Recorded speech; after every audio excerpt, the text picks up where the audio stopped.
রমজান মাসের দ্বিতীয় 10 দিন 11 রোজা থেকে 20 রোজা পর্যন্ত এই 3টি জিকির বেশি বেশি করে পাঠ করুন। নবীজি সাল্লাল্লাহু আলাইহি ওয়াসাল্লাম এই 3টি জিকির বেশি বেশি করে পাঠ করতেন। জিকিরের ভিতরে সবথেকে শ্রেষ্ঠ জিকির হলো এই 3টি জিকির। আর আল্লাহ পাক রব্বুল আলামিন নিজেও এই 3টি জিকিরের ভিতরে একটি জিকির করেন।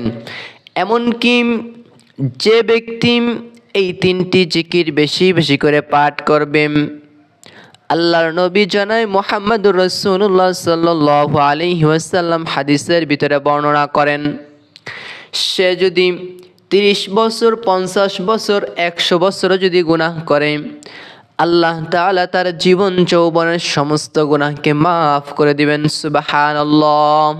তাহলে অবশ্যই পবিত্র মাহে রমজান মাসের দ্বিতীয় 10 দিন আমাদের কাছ থেকে কিন্তু রহমতের 10 দিন চলে গিয়েছে, মাগফিরাতের 10 দিন আমাদের সামনে এখন হাজির হয়েছে।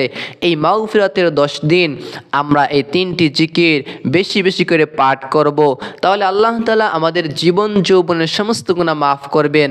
আল্লাহ তাআলা মনে নেক আশা বাসনা উদ্দেশ্যকে কবুল করবেন।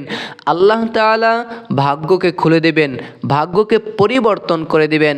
এমনকি যে ব্যক্তি 3টি জিকির বেশি বেশি করে পাঠ করবে, 7 আসমান 7 জমিনের দরজাগুলো তার জন্য খুলে যাবে, 7 আসমান 7 জমিনের পর্দাগুলো তার জন্য উঠে যাবে। সুবহানাল্লাহ। তাহলে অবশ্যই পবিত্র মাহে রমাদান মাসে 3টা ভাগ রয়েছে। প্রথম ভাগ হলো রহমত, দ্বিতীয় ভাগ হলো মাগফিরাত, তৃতীয় ভাগ হলো নাজাত।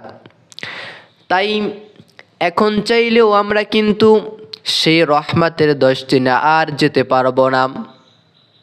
যদি আগামী বছর পর্যন্ত আল্লাহ তাআলা বাঁচিয়ে রাখেন, সেক্ষেত্রে সেই সময় আমরা যেতে পারবো।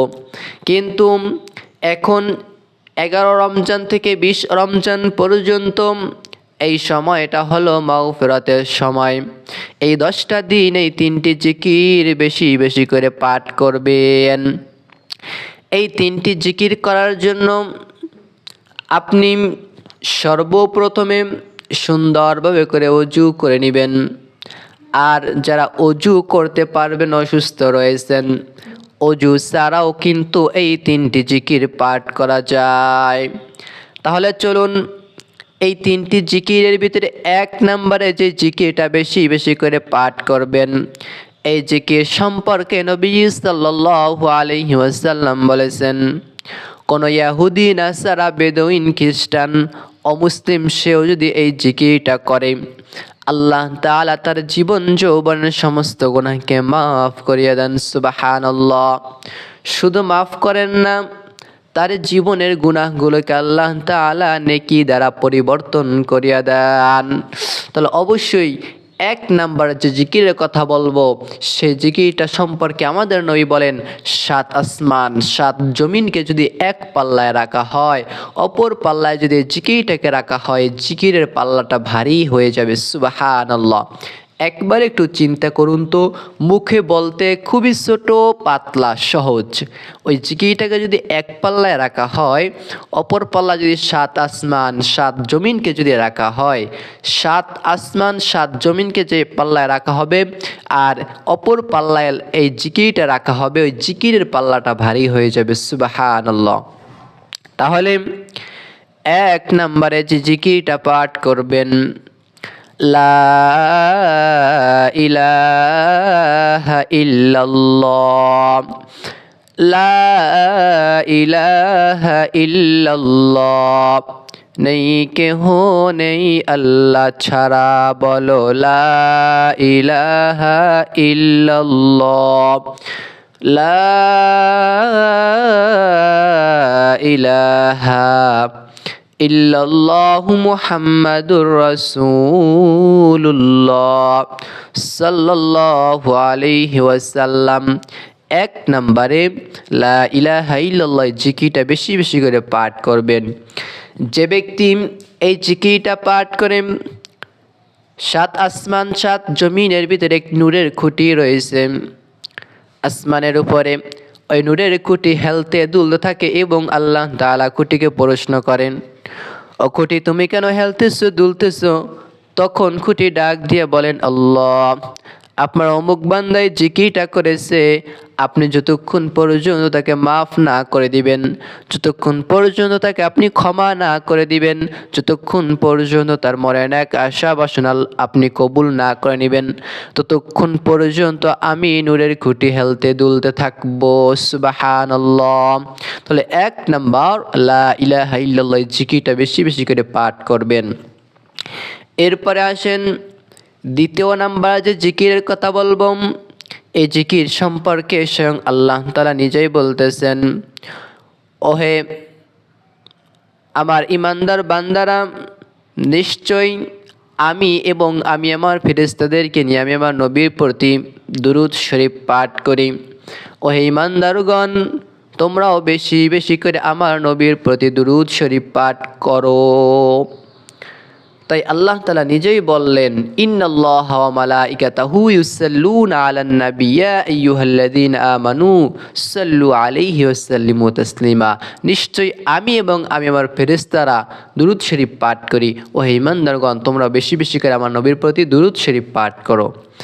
যে ব্যক্তি একটিবার দুরূদ শরীফ পাঠ করবে, আল্লাহ পাক রব্বুল আলামিন ওই বান্দাটার 70টি গুনাহ মাফ করে দিবেন। ওই বান্দাটার 70টি মনের নেক আশা বাসনা আল্লাহ তাআলা কবুল করে নেবেন। 70টি গুনাহকে আল্লাহ তাআলা কেটে দিবেন, মাফ করে দিবেন। 70টি বিপদ আপদ বালা মুসিবত থেকে বান্দাকে রক্ষা করবেন। সুবহানাল্লাহ। তাহলে 2 নাম্বারে আপনি যতবার পারেন ততবার পাঠ করার চেষ্টা করবেন। সাল্লাল্লাহু আলাইহি ওয়াসাল্লাম, সাল্লাল্লাহু আলাইহি ওয়াসাল্লাম, সাল্লাল্লাহু আলাইহি ওয়াসাল্লাম। আপনি দুরূদ শরীফের ভিতর থেকে যে দুরূদটাকে আপনি ভালো পারেন, বেশি পারেন, সহি শুদ্ধভাবে করে পারেন, সেটাই আপনি পাঠ করতে পারেন। সাল্লাল্লাহু আলাইহি ওয়াসাল্লাম এটা হলো ছোট্ট দুরূদ, আর দুরূদ ইব্রাহিম হলো সবথেকে দুরূদের ভিতরে শ্রেষ্ঠ দুরূদ, দুরূদে ইব্রাহিম, এটাও পড়তে পারেন। অন্যথায় আপনি দুরূদে উম্মি পড়তে পারেন। যেই দুরূদটাই আপনি পারেন সেই দুরূদটাই আপনি পাঠ করতে পারেন, বেশি বেশি করে পড়তে পারেন। তাহলে 2 নাম্বার গেল দুরূদ শরীফ এর আমল বেশি বেশি করা, দুরূদ শরীফ বেশি বেশি করে পাঠ করা। এই দুরূদ শরীফ কতবার পাঠ করবেন? প্রতিটা জিকির চেষ্টা করবেন অগণিতবার করার জন্য। হাঁটতেছেন, চলতেছেন, ফিরতেছেন, রান্না করতেছেন, দাঁড়িয়ে আছেন, বসে আছেন, কাজ করতেছেন, কাজ করতেছেন না, যে কোনো অবস্থাতে চাইলে আপনি এই 3টি জিকির, দামি ফজিলতপূর্ণ 3টি জিকির আপনি করতে পারবেন। তারপরে আসেন 3 নম্বরে যে জিকিরের কথা বলব, এই জিকির সম্পর্কে স্বয়ং আল্লাহ তাআলা নিজেই বলেন, ফাকুলতু আস্তাগফিরু রাব্বাকুম ইন্নাহু কানা গফফারা। ও আমার বান্দারা, তোমরা আমি আল্লাহ পাক রব্বুল আলামিনের উপরে বেশি বেশি করে ইস্তেগফার পাঠ করো, তাহলে আমি তোমাদের গুনাহগুলোকে মাফ করতে থাকবো, তোমাদের হাজতগুলোকে পূরণ করব, তোমাদের ইচ্ছা মনের আশা আকাঙ্ক্ষাগুলোকে আমি আল্লাহ তাআলা কবুল করে নিব। সুবহানাল্লাহ। এটি আল্লাহ তাআলা নিজেই আমাদেরকে শিখিয়েছেন। এই আয়াতটা হলো কোরআন শরীফের ভিতরে, এই আয়াতটি এসেছে কোরআনুল কারীমের ভিতরে। তাই আল্লাহ তাআলার উপরে বেশি বেশি করে জীবনের গুনাহ মাফ চাইতে হবে। 2টা কথা বললেও তারপর একটা কথা আমাদের জন্য থেকেই যায়, আস্তাগফিরুল্লাহ, আস্তাগফিরুল্লাহ। এই জিকিরটা আমরা বেশি বেশি করে পাঠ করার চেষ্টা করব। হাঁটতেছেন, চলতেছেন, ফিরতেছেন, যে কোনো সময় আস্তাগফিরুল্লাহ, আস্তাগফিরুল্লাহ, আস্তাগফিরুল্লাহ। এই জিকিরটা আপনি পাঠ করবেন, অগণিতবার পাঠ করবেন। কতবার পাঠ করব এর কোনো নির্দিষ্ট কোনো নেই। চেষ্টা করবেন সর্বনিম্ন প্রতিদিন 100 বার পাঠ করার চেষ্টা করবেন। যদি বেশি পারেন, যত বেশি পারেন তত বেশিই পাঠ করে নেবেন। তাহলে আমি আশা করতেছি সেই 3টে জিকির দামি এবং সহজ, মহামূল্যবান সেই 3টি জিকির শিখতে পারলেন, যে জিকিরগুলো করলে আমাদের গুনাহ মাফ হবে, হাজতগুলো পূরণ হবে, মনের আশা পূরণ হবে, সংসারের ভিতরে সুখ শান্তি থাকবে, আল্লাহ তাআলা ভালো রাখবেন, সেটাই তো আমরা চাই। তাহলে অবশ্যই এই 3টি জিকির এর আমল বেশি বেশি বেশি বেশি করে করার চেষ্টা করবেন। পবিত্র মাহে রমাদান মাসের প্রথম 10 দিন চলে গিয়েছে, দ্বিতীয় 10 দিন এসেছে। এই দ্বিতীয় 10 দিন আমাদেরকে মাফ চাইতে হবে, ক্ষমা চাইতে হবে, কারণ আল্লাহর নবী জনাব মুহাম্মদ রাসূলুল্লাহ সাল্লাল্লাহু আলাইহি ওয়াসাল্লাম বলেছেন এই 3 ব্যক্তি ধ্বংস হয়ে যাবে।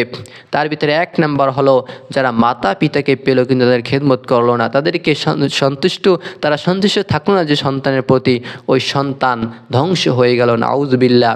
দ্বিতীয় নাম্বার হলো যে ব্যক্তি রমজান মাস পেল কিন্তু রমজান মাস পেয়েও তার জীবনের গুনাহগুলোকে মাফ করাইতে পারলো না, ওই লোকটাও ধ্বংস হয়ে যাক, নাউযুবিল্লাহ। তৃতীয় ব্যক্তি হলো যে ব্যক্তি দুরূদ শরীফ পড়ে এবং দুরূদ শরীফ শোনে কিন্তু শেষে গিয়ে নবীজির নাম, নবীর প্রতি দুরূদ শরীফ পাঠ করে না, সাল্লাল্লাহু আলাইহি ওয়াসাল্লাম, এই দুরূদ পড়ে না, ওই লোকটা ধ্বংস হয়ে যাক। তখন নবী বলেছেন, 3 বারে নবী বলেছেন আমিন, জিব্রাইল বলেছেন, নবী আমিন বলেছেন, দোয়া কিন্তু কবুল হয়ে গিয়েছে। অতএব এই 3টি পাপ কখনো আমরা করব না, যদি করি ধ্বংস, দুনিয়াতে বসে আমরা ধ্বংস হয়ে যাব আর আখিরাতে আমরা জাহান্নাম পাবো। অতএব এই 3টি পাপ কখনো করবেন না, তাহলে আল্লাহ তাআলা আমাদেরকে জান্নাত দিয়ে দিবেন। সুবহানাল্লাহ। ভালো থাকুন, সুস্থ থাকুন। আসসালামু আলাইকুম ওয়া রাহমাতুল্লাহ।